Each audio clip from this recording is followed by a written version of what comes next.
All right, so we're going to do a little implicit differentiation, finding dy dx, or y prime, all right? But since this is not a function, we're going to start with number 6, we can't do our rules on our note card, all right? We can't use our other rules, so we got to do what we call implicit differentiation. And right away I see I have 2x squared plus xy minus y squared equals 2. And one of the things I like to have us think about initially is how many terms are going to be in our initial first step of the derivative. 2x squared is going to be 1. xy is a product, and we know the product rule is f prime g plus g prime f. So that's going to be 2 terms. Negative y squared is going to be 1 term, and derivative of 2 is going to be 0. So that's going to be a term on the other side. So I want to be clear, we're going to have 1, 2, 3, 4 terms in our derivative here. All right, and we'll walk through the steps, and we have to do it with partials. Now we're just starting this, so we're not skipping any steps. So we have 2x squared plus xy minus y squared, and xy is a product rule. All right, derivative of 2x squared. Well, it's 4x dx, right? Because you took it with respect to x. And if I jump to the other easy one, which is negative y squared, derivative of negative y squared is negative 2y dy. That leaves our product rule where we're going to have f times g. So I'm going to make f x and gy. I'm going to write them down here. Derivative of x is 1 dx, so I'll just write dx. Derivative of y is 1 dy, so just dy. And I'm going to fill those in here. And again, it was plus to both, so again, x times y times dx and x times dy.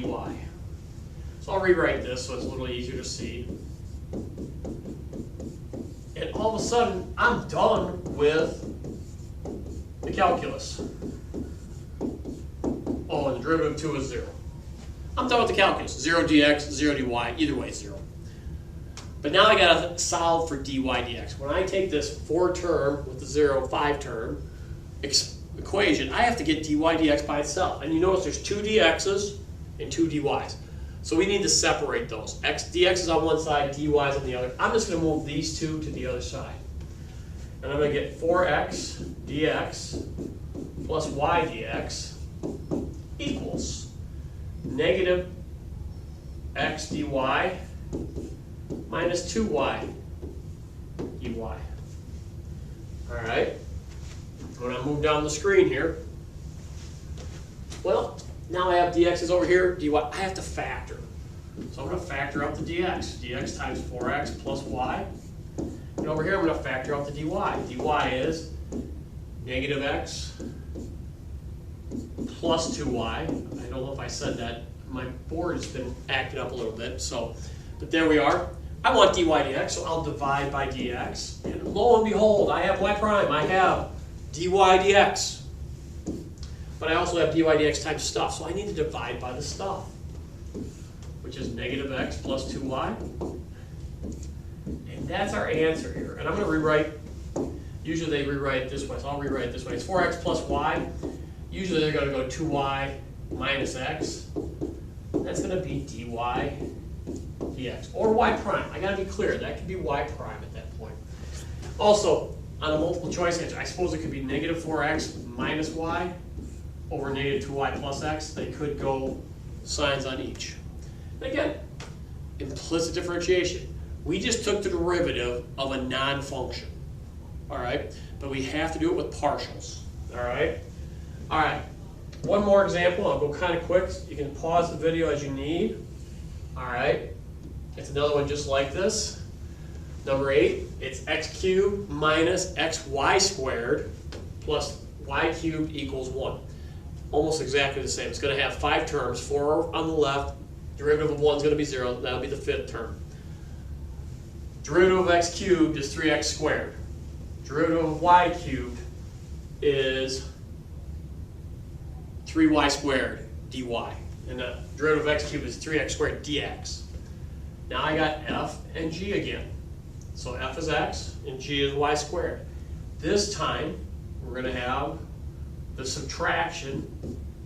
We're we're going to fill in those blanks, right? The product rule is a sum. Now the negative is going to have to distribute, but we're going to do this. Derivative of x, 1 dx. Derivative of y squared, well, 2y, and we did the derivative with respect to y, dy. F prime g, so how about y squared dx? And then how about 2yx dy? All right, let's move over a little bit and write this down, all right? And clear myself some board space so we can do this a little better. From the last problem.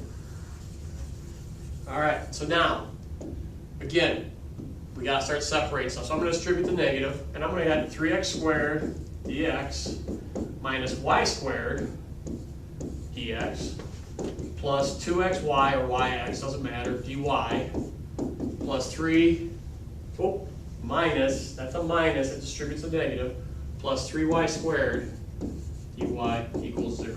So this is a minus. The negative has to turn this into a negative. All right, I got dx on one side and dy's on the same side. I need them separate, so I'm going to move the two dy's to the other side. 3x squared dx minus y squared dx. Let's move the board up a little so it's a little easier to see for me. Equals, how about negative 2xy dy? Positive, because it was negative, so it becomes positive, minus 3y squared dy. I keep trying to make sign mistakes on that one term. All right, I'm going to factor the dx out right now. I'm going to change my pen color when I do it so you can see it. We'll go back to red. I'm going to pull the dx out here. Boom, boom. I'm going to pull the dy out over here. Boom, boom. I just factored, but I did it in one step. A little less writing. I'll divide by dx. Hey, I have the derivative. There it is. There's y prime, but y prime has stuff. So we're going to divide by the stuff. The stuff this time is 2xy minus 3y squared. 2xy minus 3y squared. The x's are canceled, so my final answer, and again, you could change all the signs. I'm not going to this time. This is one of two possible answers, and nothing is common so on top, so that you know it does not factor. And we have found the derivative of that non-function. All right, keep practicing. Implicit differentiation, that is in our textbook, section 2.6. These problems are like those.